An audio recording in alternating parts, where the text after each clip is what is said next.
亲爱的朋友们，欢迎来到微光夜读。新总监看不上我的学历，上任第一天就让我滚蛋。临走前，我想修复 bug， 却被污蔑偷代码。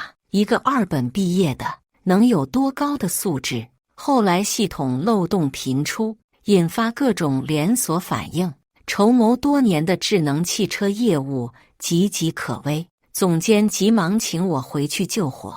彼时新东家自研的新能源汽车上市首日大定突破10万辆，我忙着跟老板参加首批交付仪式，一个眼神都懒得给他。接下来开始我们本期故事，记得点击订阅并开启小铃铛。刚调试好 bug， 一封邮件弹出来，关于江旭的晋升通知，即日起晋升江旭为生态合作大使，负责千寻集团核心业务拓展，其自动驾驶研发主管一职由总监刘继平兼任。我两眼一黑，生态合作大使这个职位听上去很刁，实际狗都不干，没有任何项目的参与决策权，每个月至少出差25天，在酒局上对接各种客户，只要喝不死就往死里喝，就连办公室都离研发区最远，跟公司搞后勤的那些人混作。最恶心的是，待遇比我现在低了整整30%，这哪里是晋升，根本就是明升暗降。邮件是刘继平发的，抄送整个项目组，他是董事长请来负责智能汽车业务的一把手，我的直属领导。我不是没听说过，新领导上任为了快速立威，会采取一些强硬措施，但是第一天就拿我这个在公司兢兢业业了10年的老员工祭天，他没事吧？怒从心头起，我直奔总监办公室，刘继平正哼着歌修剪他桌上的绿植，看上去惬意得很。刘总，为什么突然给我调岗？是我哪里做的不好吗？他头都不抬，给你从 M4 升到 M5， 你还有什么不满意的？到底是晋升还是流放？刘总心里最清楚。咔嚓一声，刘继平剪掉了绿植上最粗的一枝。我的团队必须上下一心，容不下唱反调、拖后腿的人。我突然想起晨会上的情形，刘继平在会议上自信满满地表示，他已经向董事长立下军令状，只要6个月的时间，就能让千寻集团的首款概念车亮相，直接对标特斯拉。我当即反驳，这怎么可能？新车的平均研发周期是2到3年，以我对千寻的了解，再神速至少也得1年半左右。刘继平想用6个月就造出一辆车，简直就是天方夜谭。我的态度让刘继平非常不爽，别人造车是从零开始，但我们不是。千寻过去10年一直在做自动驾驶的研究，再加上跟成熟的车企合作，现成的架构、现成的工厂，6个月造出一辆车，怎么就不行呢？他不无得意地说，我的做事风格就是不给自己留后路，这也是为什么 Robin 会选中我来负责这项业务。Robin 是董事长，听说刘继平跟董事长是国外留学时的同学，仗着这层关系，他空降的第一天就趾高气昂，看谁都不用正眼，思绪抽回，心中1万头草泥马来回奔腾。这总监他妈的心眼比针眼还小，只是会议上提出了一点质疑，不至于要赶我走吧？我诚恳道，刘总，我不是要跟您唱反调，只是觉得6个月的项目周期实在为难。刘继平勾起嘴角，我看过你简历，居然只是个2本，以你的学历说出这种没水平的话，确实也在情理之中。我嘴角一抽，2本咋了？2本吃你家大米了？这些年我为公司做出的贡献，不比那些名校毕业的人少好吧？我在公司做了10年的自动驾驶，就是希望有一天看到自己研究的东西真正落地。现在机会来了，却被一脚踢开，让我怎么能接受？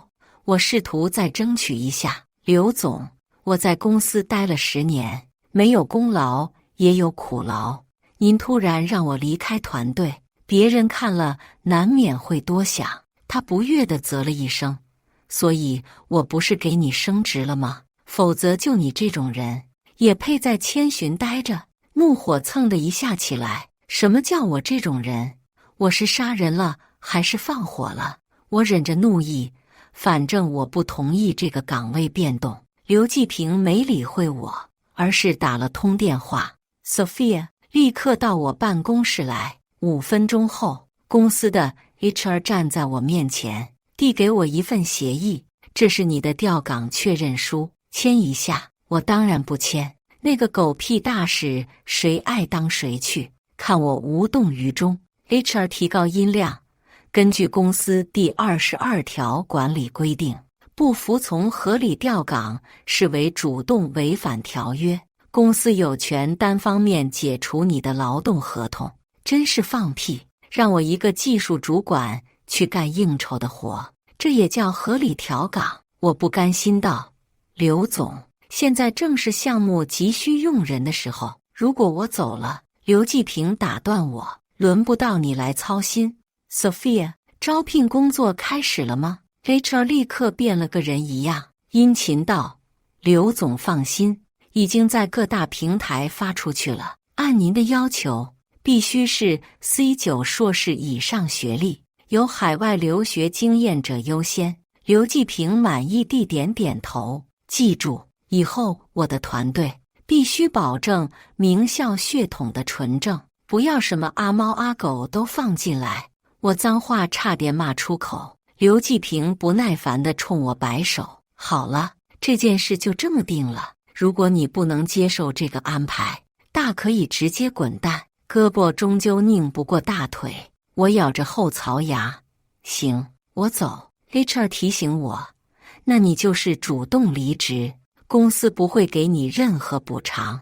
今天之内务必清空你的工位，你的门禁权限会在18点整取消。一肚子憋屈和怒火无处发泄，回到工位上，跟我交好的同事们都同情地看着我。赵哥看我开始收拾东西，赶紧问道：江旭，你真的要接受调岗？我苦笑，不是调岗，是离职，今天就走，真是靠北了。原本踌躇满志，想在新业务中大展身手，结果因为出身卑贱被赶出项目组，这特么上哪儿说理去？赵哥一拍桌子，整个冗余系统的架构只有江旭最清楚，这人到底怎么想的？同事们纷纷替我打抱不平。这个节骨眼上江旭走了，肯定会对项目有不小的影响。本来周期就短，这领导脑残吧？你们小声点，别被听见了。我叹口气，想了想，把已经调试好的代码版本提交。就算以后不在团队里，还是希望能尽到最后一份力。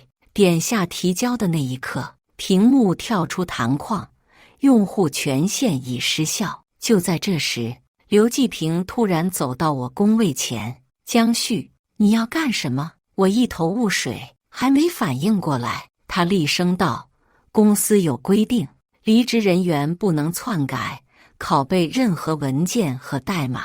霎时间，整个办公室的人都向我这边看过来，脸上火辣辣的，感觉像被人扇了一巴掌。刘继平居然怀疑我想偷代码，我怒火中烧。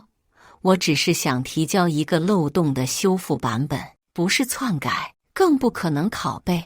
刘继平嗤笑：谁信呢？你们这种低学历的人，干出什么事来都不奇怪。为了公司的数据和代码安全，现在不许你接触这台电脑里的任何文件，收拾东西赶紧走。气到极致，反而冷静了。行，不改就不改，反正以后会后悔的人不是我。我头也不回离开了公司。第二天，千寻与金利汽车达成战略合作的消息登上了各大媒体头条。刘继平出现在签约现场，他笑得合不拢嘴，在镜头前大放厥词：我们会在短时间内召集一批高学历人才，打造最牛的团队，然后用让业内惊叹的速度做出现象级的产品，请大家拭目以待吧。有意思的是，就在同一天，另一家互联网大厂松果科技也表示要入局智能汽车业务，而且是独立造车。松果创始人雷鸣在发布会上宣布了这个决定，瞬间引发无数热议。独立造车意味着巨大而又长期的投入，即便现在新势力是蓝海，各家科技巨头都想跨界来分一杯羹，但是还没有谁有魄力啊！而且千寻刚刚宣布要造车，松果也要下场，舆论难免要把两家放在一起对比，自研就要做好烧钱的准备。松果起步太晚，没有足够的技术积累，怎么跟千寻比？还是看好千寻和金利的强联合，支持千寻。我会买一点千寻股票，支持松果，支持雷鸣。已经把所有的钱拿来买松果股票，楼上脑残粉，你就等着哭吧。刘继平在朋友圈阴阳怪气：雷总真是勇气可嘉，手机卖明白了吗？就敢碰4个轮子。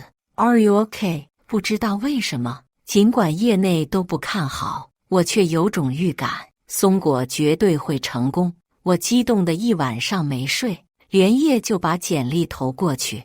凭借在千寻多年的开发经验，几轮面试都很顺利。HR 让我回去等通知。就在这个空档，我接到了一个陌生电话，对面一开口就很不客气：“你怎么回事？人都走了，还留后门？”我皱眉：“你哪位啊？陈总让我找你的。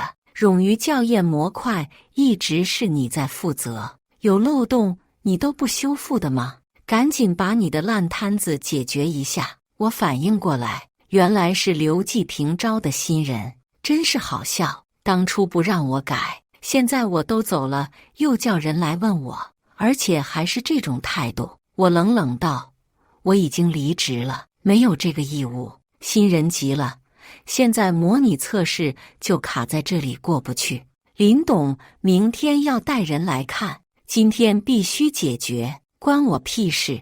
电话那头大怒：“去你妈的！看来陈总说的没错，你们这种二本子素质就是不行，真不愧是刘继平的狗腿，一样的狗眼看人低。”我也怒了：“你牛逼，那你自己上啊，找我干什么？弱鸡，给我滚！”没一会儿，刘继平的电话也来了，挂了几次他都锲而不舍地打。我摁下接听：“江旭，你特么摆个屁的架子！你真当我们的人搞不定？只是项目时间紧，不想在这上面浪费几天时间罢了。”几天？做他的白日梦。我开发的校验模块横跨34个传感器子模块，涉及65个校验参数的优先级排序，复杂度不是一般的高，所以也只有我知道如何在不影响其他参数的前提下做出修改。刘继平找的新人再牛逼，想理清里头的弯弯绕绕，最少也要半个月的时间。我淡淡道：“哦，既然这么自信，那你们自己解决呗。你招了那么多得力干将，听说一大半都是海归，怎么还需要来求我这个二本子？”刘继平大怒：“真是给你脸了！我分分钟能让你混不下去，你信不信？我可以立刻让 Sophia 在整个圈子里同步你篡改公司代码这件事，到时候上了行业黑名单，不管哪家公司都不会要你这种没有职业道德的人。”我恶心的午饭都快吐出来了。刘继平这个贱人居然威胁我，现在是我入职松果的关键时期，万一他背后是阴招，心心念念的 offer 还真可能被他给搅黄了。松果我必须要去，但是让我向刘继平妥协，我做不到。我深吸一口气，刘总，你明知道我没有篡改过代码。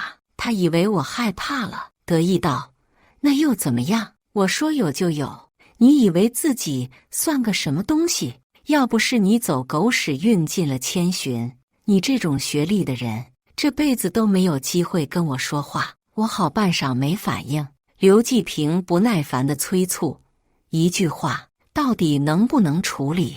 能你大爷！说完，我立刻挂掉电话，拉黑了他。与其被动等待，不如主动出击。我果断给松果的 HR 发了封邮件。第二天，赵哥给我通风报信，刘继平昨天气狠了，把新人们一通臭骂，结果4、5个人通宵了一个晚上，还是没搞定。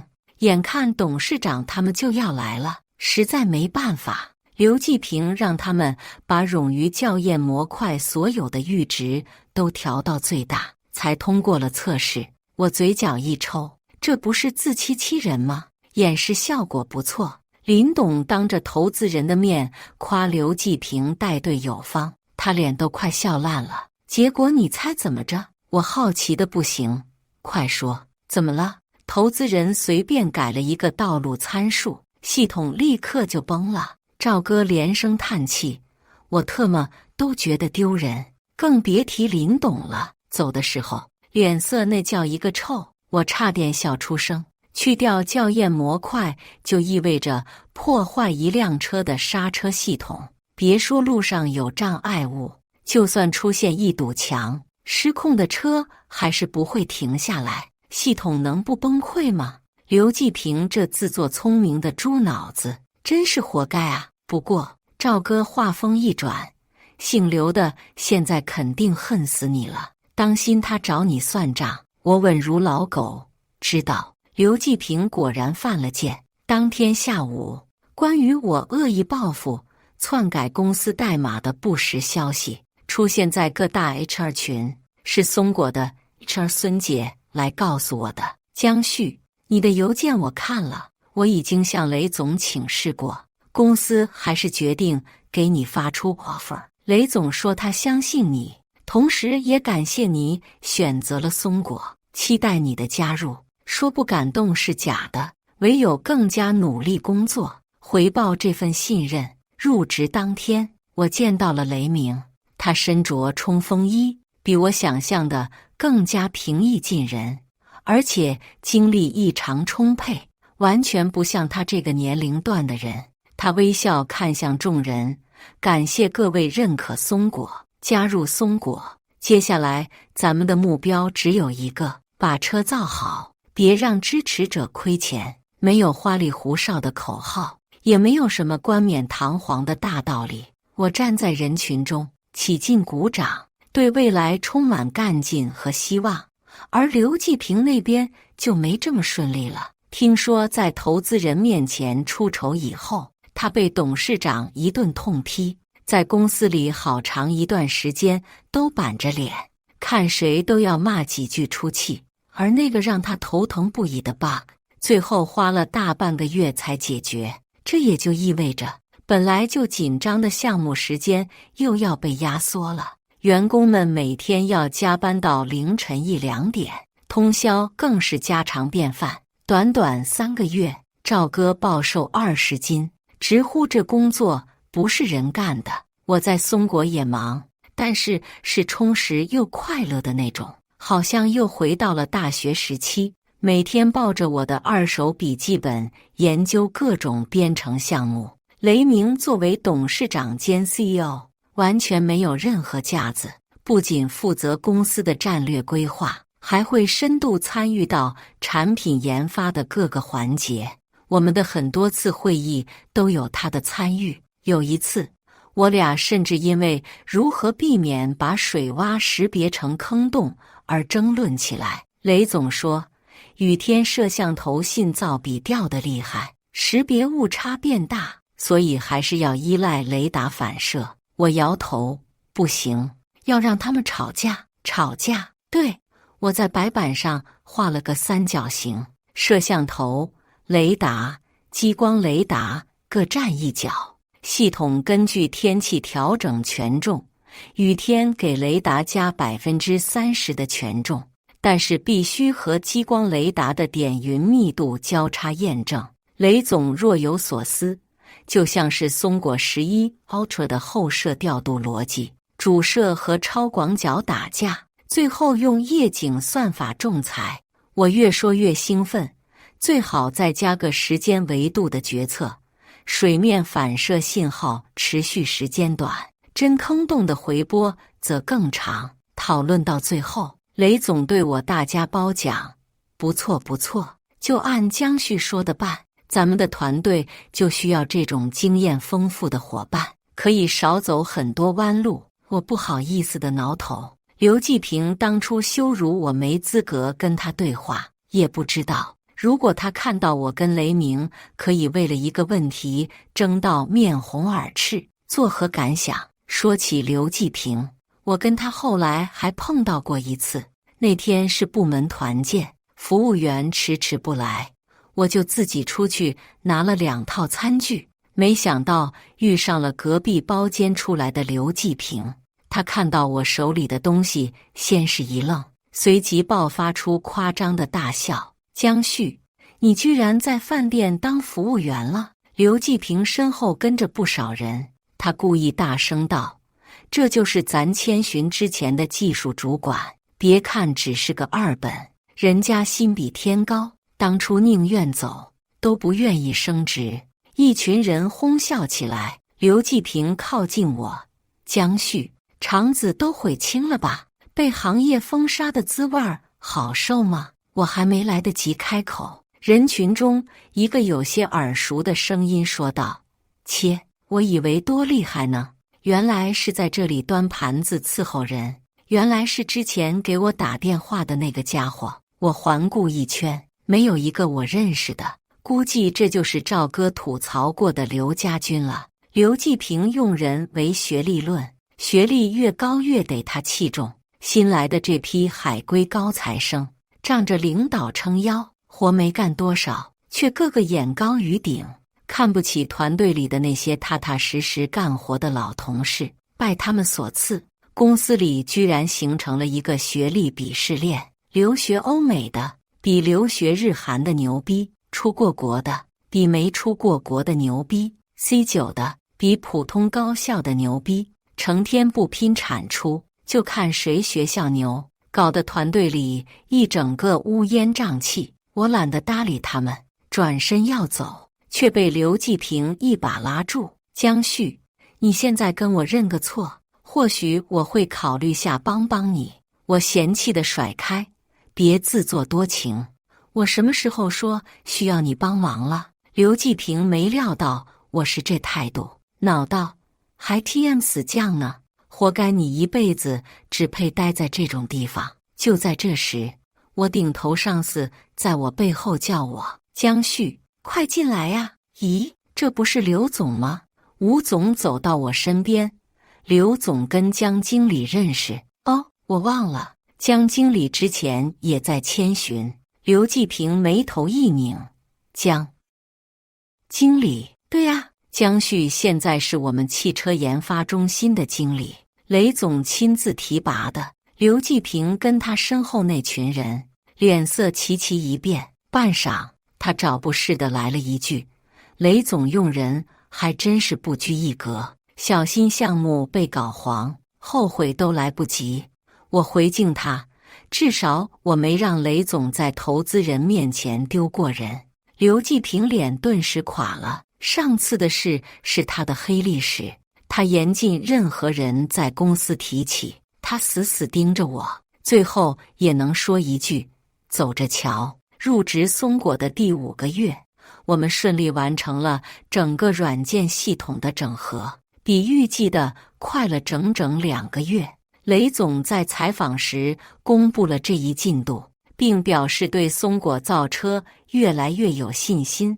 没想到隔天千寻突然高调宣布，已经实现了首台工程样车的软件集成，并且会尽快安排一场测试直播。如果测试成功，那么就意味着千寻真的可以用半年时间创造奇迹，整个网络一片哗然。卧槽，不到半年走完别人几年的路，千寻真不愧是江湖老大哥。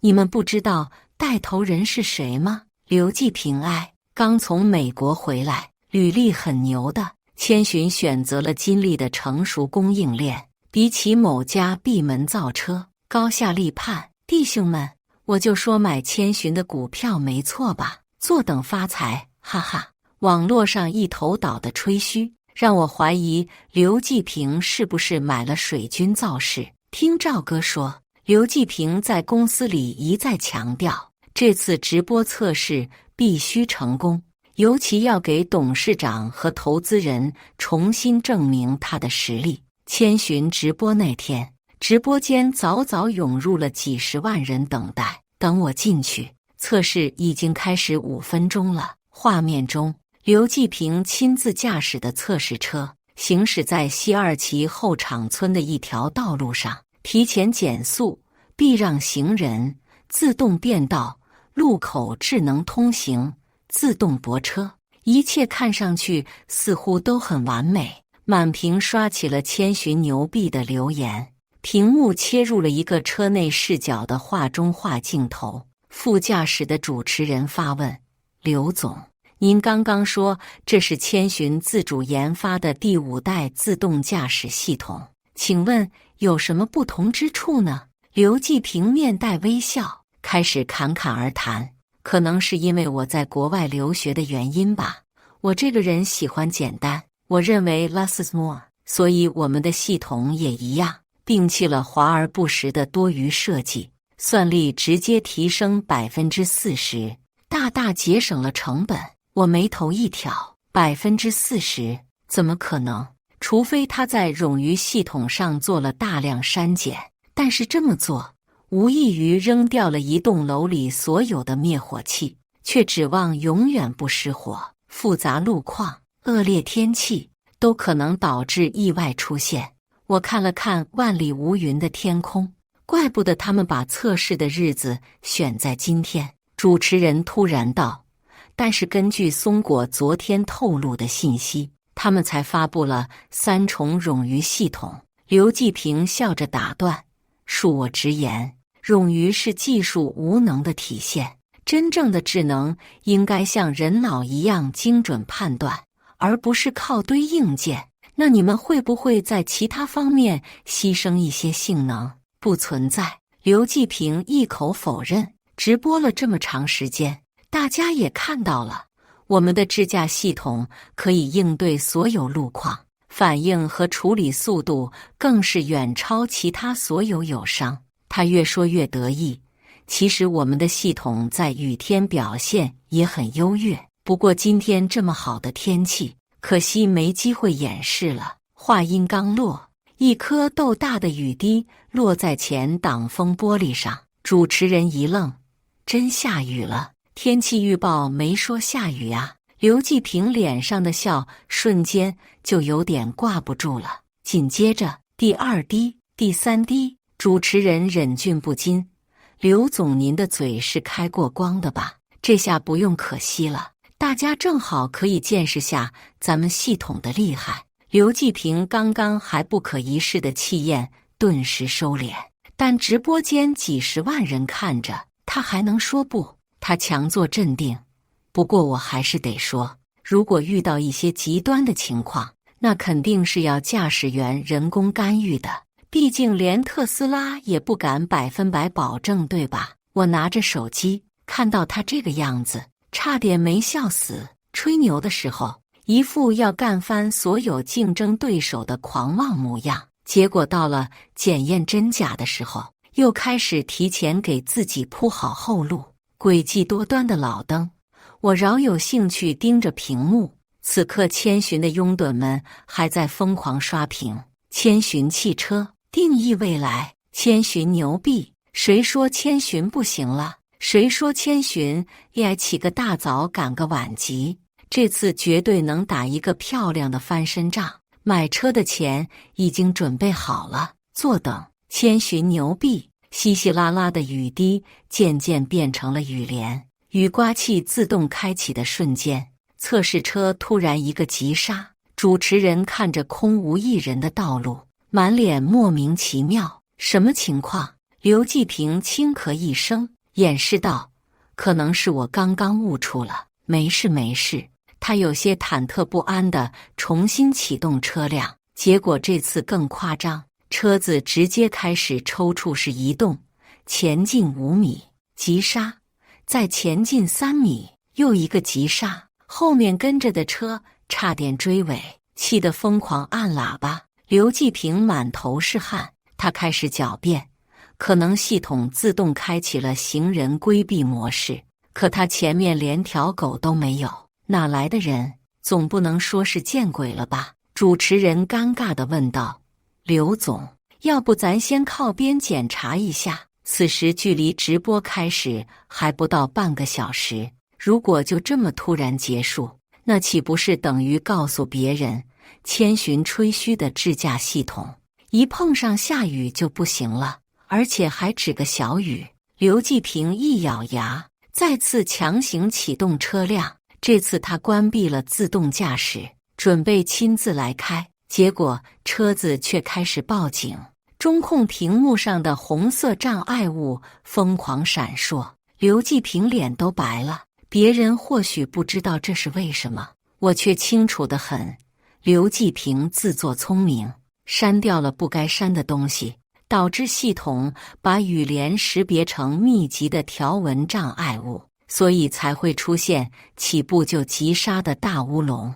主持人想打圆场都不知道说什么。最搞笑的是，出了这么大的故障，直播间居然还在刷屏。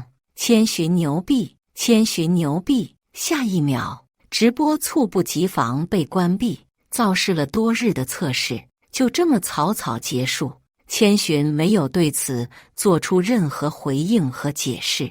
直播结束后没几分钟，千寻汽车出现重大故障的词条登上热搜，连我那从不关注科技圈和汽车的二舅老爷都知道了。全网都在嘲讽千寻是不是疯了，自动驾驶做成这个鬼样子，居然也敢公开直播。千寻直接沦为行业笑柄，一夜之间股价暴跌25%，连金立集团也受到了波及，吓得他们紧急发表声明，从未参与核心算法设计。听说一向好脾气的林董大发雷霆，甚至有几家投资人都有了撤资的意向。公司内部通报批评刘继平过于贪功激进，要求他重新审查调整方案，绝对不能再出现这种低级问题。刘继平想死的心都有了，所以他再次找上我的时候，我一点儿也不意外。整个冗余校验系统是我一手搭建起来的，想要用最快的速度恢复如初，只有我能办到。我都能想象刘继平做了多大的心理建设，才逼着自己来找我。他换了个手机号，语气听起来还是有些勉强。江旭，之前你跟我虽然闹了点不愉快，但是大家都是成年人，没有什么事是过不去的，你觉得呢？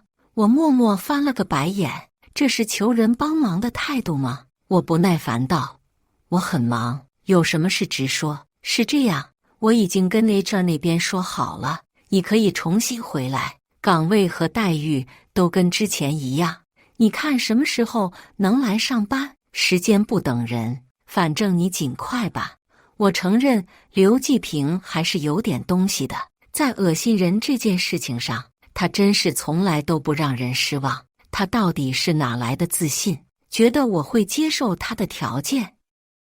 我直截了当拒绝，不需要。刘继平急了，难道你真觉得待在松果更有前途？雷鸣给你画的饼吃傻了，他要是能把车造出来，我倒立吃屎好吧？我笑了，我就1、2本毕业的，没有名校血统，更没有在国外留学过，去您手底下干活多不合适啊。电话那头沉默了，过了好一会儿，他才咬着后槽牙说：“我跟你道歉，总行了吧？我当初不该给你调岗，更不该贬低你的学历。我现在是真的诚心想请你回来，我信他个鬼，不回去。”电话挂了不到10分钟，刘继平还不死心，又给我打过来。这次他态度好多了，说可以给我升职加薪，而且只要我回去，他愿意再给我当面道一次歉。我言简意赅回复他没兴趣。刘继平终于失去了耐心，他瞬间变脸，气急败坏开骂：“跟你说2句好话，你他妈还真把自己当盘菜了！你就是个屁，二本就是二本，永远上不了台面的东西！”他愤怒地挂掉电话。后来据赵哥透露，刘继平不得不高薪挖了几个专业人士，才把自己作死搞出来的问题解决。他的刘家军一个能打的都没有，甚至有一半人在季度考核中都是垫底，随时面临被裁的风险。本以为我跟刘继平之间以后再不会有什么瓜葛，可我还是低估了他的无耻程度。千寻集团给我发来一封律师函，指控我在离职前故意篡改代码，导致系统出现严重漏洞，进而间接引发了那场测试事故。万万没想到，刘继平这个阴险小人，这是要把我往死里整啊！还顺带把测试失败的锅甩给了我。如果指控成立，我不但要面临巨额赔偿，甚至可能因为破坏计算机信息系统罪蹲局子。松果 HR 这边知道了这件事，主动安慰我不要担心，松果的法务部会帮我讨回公道。官司来来回回打了将近6个月，期间刘继平甚至试图通过伪造代码提交记录来诬陷我，结果因为他的人造假手法太低级而被我识破。刘继平更没有想到，我还有一个杀手锏。当初他在电话里威胁我，被我录了下来，成为法庭上的关键证据。千寻控告我一案，毫无疑问败诉。我反手起诉千寻集团和刘继平侵犯名誉权，要求他们公开道歉，并赔偿本人各项损失20万元整。刘继平出庭的时候嘴都气歪了，他破口大骂我狼心狗肺，说公司好歹培养我10年，我竟然恩将仇报。我冷冷瞥了他一眼，不屑回应：这种老掉牙的破话术留给你的人用吧，老子不吃这一套。结果自然不必说，千寻集团不得不在官方微博上发布道歉声明，承认在处理与我的纠纷过程中存在不当之处，向我表达诚挚的歉意。20万的赔偿对千寻来说微不足道，但是公开向我道歉这一举动，足以让他们颜面扫地。吃瓜群众们都站在我这边，又是一个裁员裁到大动脉的故事罢了。解气，我们牛马也不是好欺负的。当初谁说这个刘继平牛的？我看就是个蠢货。千寻最近是怎么回事？幺蛾子一个接一个，而我也终于可以心无旁骛的工作了。加入松果的1年03个月又8天，是我毕生难忘的日子。因为我们的松果汽车终于发布了，雷总在台上详细介绍了松果汽车的外观设计、强大性能和制造投入。发布会接近尾声时，雷总揭晓了汽车最终定价为21万到29万元，超高的性价比让全场都沸腾了。我站在台下，一扭头发现了刘继平也坐在友商席。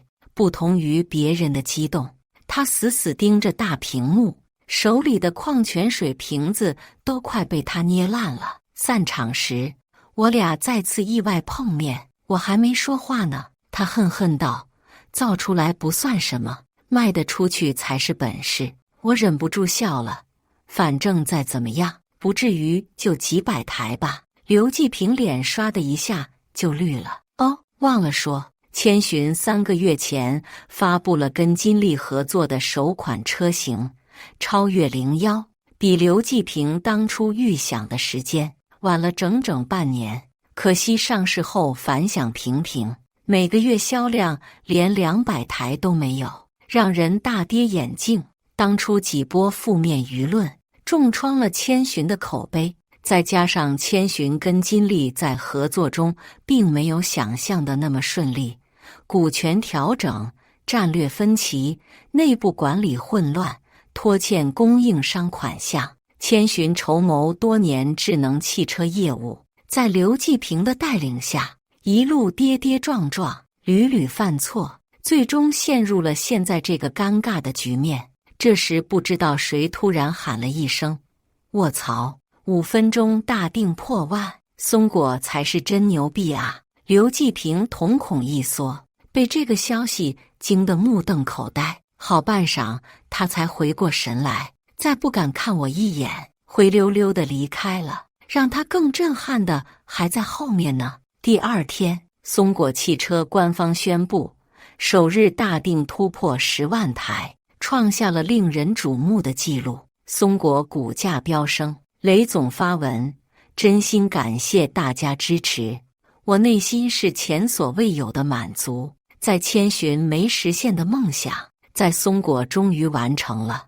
我们的成功更衬得千寻像个笑话。松果汽车首批交付仪式那天，赵哥兴奋地给我发来一个八卦消息：刘继平离开了千寻。至于原因，懂的都懂，他走得悄无声息，与1年前大张旗鼓空降智能汽车部形成鲜明对比。赵哥感慨：你是没看到他今天走的时候有多狼狈，这老壁灯3番5次针对你，得亏你都挺过来了。我淡淡一笑，我这人属驴的，他越搞我越倔，反正吧，一句话，生死看淡，不服就干。感谢大家的观看，本期故事精彩吗？欢迎大家在下方评论区吐槽。如果你喜欢这类故事，记得点击订阅微光夜读，并分享给更多的人，这会对我帮助很大。